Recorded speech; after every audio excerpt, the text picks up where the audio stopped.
میرے عزیزو، ان عیسائیوں نے اور یہودیوں نے مدینہ بھی بسایا میرے نبی کے انتظار میں، لیکن جب وہ رسول حقیقت میں آ گئے تو انہوں نے کیا کیا؟ ایمان لانے سے انکار کر دیا، نہیں مانے، کیونکہ اس وقت دھندا زوروں پر تھا۔ لوگوں کو جو بیوقوف بنانے کا دھندا ہے وہ بابا گیری میں بہت زیادہ تھے، عیسائی بھی اور یہودی بھی، لوگوں کو پاگل بنانا، ان سے پیسے ایٹھنا، یہ کاموں میں مصروف تھے۔ اگر وہ نبی کی طرف لوگوں کو کہہ دیں یہی آخری رسول ہے، یہاں کیسے چلے گا پھر کام؟ اس لیے وہ انکار کر گئے۔ اب میں آپ کو بتاتا ہوں، عیسیٰ علیہ السلام نے جو کہا تھا حواریین سے، وہ رسول آئے گا، میری پاکی بولے گا اور بی بی مریم کو طاہرہ کہے گا جب لوگ ان پر الزامات لگا رہے ہوں گے۔ میرے آقا صلی اللہ تعالیٰ علیہ وسلم جب مدینے تشریف لائے تو دیکھا یہودی اور عیسائی آپس میں لڑتے ہیں، یہ ان کو تانا مارتے ہیں، وہ ان کو تانا مارتے ہیں، کسی کو حقیقت کا علم ہی نہیں تھا۔ آخر ان کو سولی دی گئی یا قتل کیا گیا، کیا ہوا کسی کو نہیں معلوم تھا۔ پہلی مرتبہ میرے آقا صلی اللہ علیہ وسلم پر قرآن کی آیت آئی، اللہ رب العزت نے فرمایا بر رفعہ اللہ الیہ، یہ لوگ آپس میں جھگڑتے ہیں، ان کو یہودی کہتے ہیں ہم نے سولی پر چڑھا دیا، پھانسی دے دی، عیسائی کہتے ہیں نہیں وہ غائب ہو گئے ہیں، آئیں گے، اے نبی آپ فرما دیں نہ عیسائی صحیح کہہ رہے ہیں نہ یہودی صحیح کہہ رہے ہیں، بلکہ اللہ نے عیسیٰ کو آسمانوں پر اٹھایا ہے۔ میرے آقا صلی اللہ علیہ وسلم نے سب سے پہلی مرتبہ یہ بیان کیا اور پھر یہودیوں سے کہا اے یہودیوں تم ہرگز بی بی مریم کی طرف انگلی نہ اٹھانا، اس لیے کہ وہ بتول ہیں، وہ عذرا ہیں، انہیں کسی بشر نے چھوا تک نہیں۔ عیسیٰ علیہ السلام جو پیدا ہوئے وہ اللہ کی نشانی ہے۔ اب مجھے بتاؤ، عیسائیوں کے اوپر 500 سال سے یہ غلاظت ڈال رہے تھے، کون؟ یہودی 500 سال سے گالیاں دے رہے تھے۔ ان عیسائیوں کو احسان ماننا چاہیے میرے رسول پاک کا۔ میرے رسول کریم صلی اللہ تعالیٰ علیہ وسلم نے سیدنا عیسیٰ علیہ السلام کی طہارت بیان کی کہ وہ اللہ کے بیٹے نہیں ہیں، وہ پاکیزہ ہیں، وہ اللہ کی مخلوق ہیں، اور دوسری طہارت بیان کی سیدہ بی بی مریم کی کہ وہ پاکیزہ ہے، طاہرہ ہے، بتول ہے، عذرا ہے۔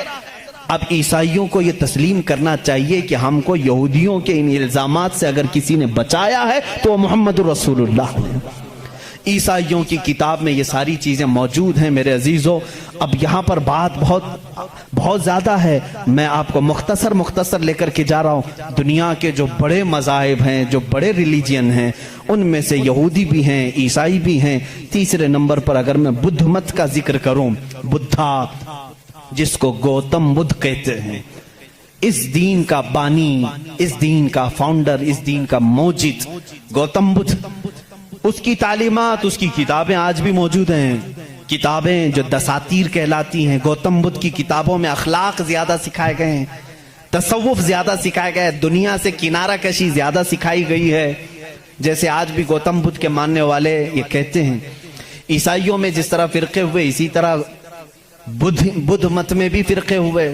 اس میں سے جیسے کچھ ننگے رہنے والے، کچھ لوگ کپڑے پہننے والے، کچھ پوری دنیا کو چھوڑنے والے، کچھ دنیا میں سے تھوڑا چکھنے والے، سب طرح کے ہوئے۔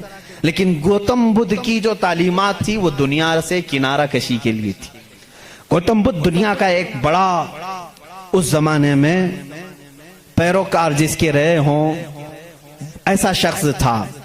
اب اس کی ایک کتاب جو اس کے ایک شاگرد نے لکھی ہے، اس کی تعلیمات کو جمع کیا ہے، جس کو کہتے ہیں چکاوتی سننا، یہ کتاب ہے۔ اس کتاب میں گوتم بدھ تعلیم دے رہا ہے، کہتا ہے کہ اے میرے چاہنے والوں، اے میرے مریدوں، اے میرے شاگردوں، سنو میں تمہیں ایک بڑی بات بتاتا ہوں۔ کہا میں ایک ہی بدھا نہیں ہوں، دنیا میں ایک بہت بڑا بدھا آئے گا۔ بدھا کہتے ہیں پاکیزہ اور مقدس آدمی کو، مقدس آدمی کو بدھا اس زبان میں کہا جاتا ہے۔ ایک اور ایک بڑا بدھا آئے گا اور وہ تبلیغ کرے گا، اس کی تبلیغ شروع میں بھی عروج پر ہوگی اور جب پھیلے گی تو ہزاروں کی تعداد میں ہوگی۔ اس نے کہا جس طرح میرے شاگرد سینکڑوں میں ہیں، اس کے شاگرد لاکھوں میں ہوں گے۔ بدھا نے کہا گوتم بدھ عیسیٰ علیہ السلام سے بھی 700 سال پہلے کا ہے، 700 سال پہلے عیسیٰ علیہ السلام سے۔ میں تو عیسیٰ علیہ السلام کا ذکر کر چکا بھی۔